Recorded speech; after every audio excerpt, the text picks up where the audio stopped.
Welcome to Therapy Unlocked, where we discuss all things therapy from an unlocked perspective. I'm Emily Huffman, and I'm here with Katrina. Hello, Katrina, Mondragon, licensed professional counselor. I am a professional, but not your professional, so nothing we're going to talk about today should be taken as medical, legal, or otherwise advice. This podcast is purely for education and amusement. That is it. That's the disclaimer. Education, amusement, and because I would like to be famous. So please like, subscribe, follow, engage. And welcome to Therapy Unlocked.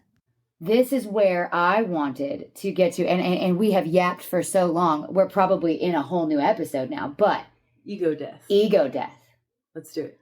I believe that I suffered a significant ego death at the point that my now ex-husband vacated our relationship, left our family, right? I think that I suffered such a significant ego death at that point in time. I sometimes wonder if I still know her. Right? So, but that said, it was so very vital to then make all of the next steps necessary to be the final girl, to be the person who has survived. I have now survived this. And when I say I have survived this, I would challenge anyone to take a chronically ill Gumby body and several other little souls and lead them through life with no assistance starting at nothing. It's challenging. It is absolutely a survival game. But the only way that I have been able to make it through it was to have a complete and utter ego death.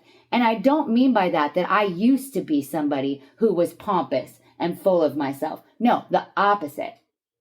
I truly felt my identity was soft, that I was gentle, that I was somebody who wanted to follow someone else's lead. And I know you're looking at me like I'm crazy, but no, in my heart, that's what I wanted, right?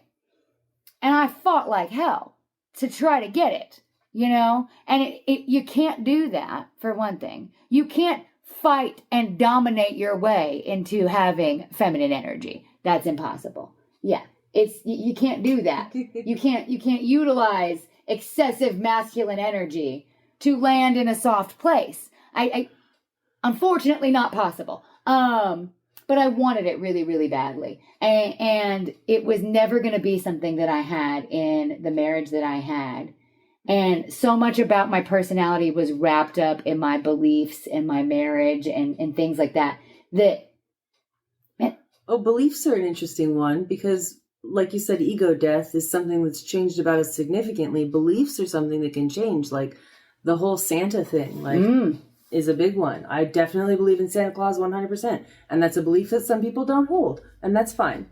But core values. Yes, those can change. Some people have core beliefs that can change. So my I suppose, in talking, my arrival at what I would define that ego death is the death of my core values. I do feel like so many, maybe not all, but a significant enough number of my core values changed that if I were the movie Inside Out, all of my islands crumbled to the ground, and some of them I lit on fire. And then you build new ones. And then I got some new ones. Some new ones came in and Wrestling and Island, hard fought. Final Girl Island. Wrestling Island, Final Girl Island. You know, we can do hard things island. Yes. Speaking of hard things, didn't you mention something about making your bed every morning? Yes. So when I was at my lowest and when I was at my worst, and I've thought about this several times, how did I get up? How did I get up? I didn't want to be here anymore, you know? And I don't say that in like a motivated kind of way, but I'm saying I was deeply miserable. I was at the depths of grief, and it really was a grief because I was grieving my whole life is what it felt like. I remembered something that I had once been shown that was, I believe it's a Marine, and we'll do a reaction video too, because I want to show it to you. But he talked about how get up and make your bed. Okay. And I won't say too much more than that because I want you to hear what he had to say. But I got up and I made my bed. And I got back in it. And I grabbed another blanket and I went back to sleep. And that was fine for that day. But the next day, I got up and I made my bed and I lit a candle and I stayed up for like 30, 45 minutes so that the house wouldn't burn down. And then I blew the candle out and then I went back to sleep. And like that was pivotal for what you said this morning, the motion being the lotion, for getting the movement going. I needed to do one tiny thing of my own volition that I succeeded at. And once I did that, then it was lightning in a bottle. Then it was time to start cooking up a new personality. And I did. And I think I 100% did. I don't feel like the same person anymore. Humans adapt. Well, and if you were the same person that you were a decade ago, that'd be a little bit weird. Right. What is up with people who are like that? You've changed. Why didn't you? Right. Why didn't you? You've changed. Why didn't you change? Did you know that to be human is to grow, evolve, and Adapt? change? Yeah. Adapt, become something new. Now, when I talk about ego death, though, I'm talking about that significant forced change. Mm-hmm. I'm talking about that hard trauma that makes you reevaluate every single thing that happens in your life. You know, you have that moment where you go, well, I fucked up. I'm going to need to do something differently. I guess I had that when I had it in my head that I was going to be a clinical psychologist, and I had to get that out of my head because I was rejected from every single PhD school that I applied to, and that's okay because I like my life now, and I like how things turned out. Future therapists, I hope you are listening. I know we caught some of you in our net. That's right. You know, when I thought I was going to be a sign language interpreter, and then I became chronically ill. And I had to let that go. It wasn't going to happen for me. I was top of my class. I was so good at what I was doing in that. I remember that. I was passionate. I was locked in on that goal. And then my body said, just kidding. But I will say the clothes you had to wear for that job were not you. They were more me. I agree. When you are an American Sign Language interpreter, it is of good conduct to wear boring, dull, basic clothing, which I kind of am rocking today, but I am not rocking it in the hair. And I've had the hair pretty much since I gave up the career. People often ask me, why paint? That's probably what I hear the most. Why not? Why not is a great response.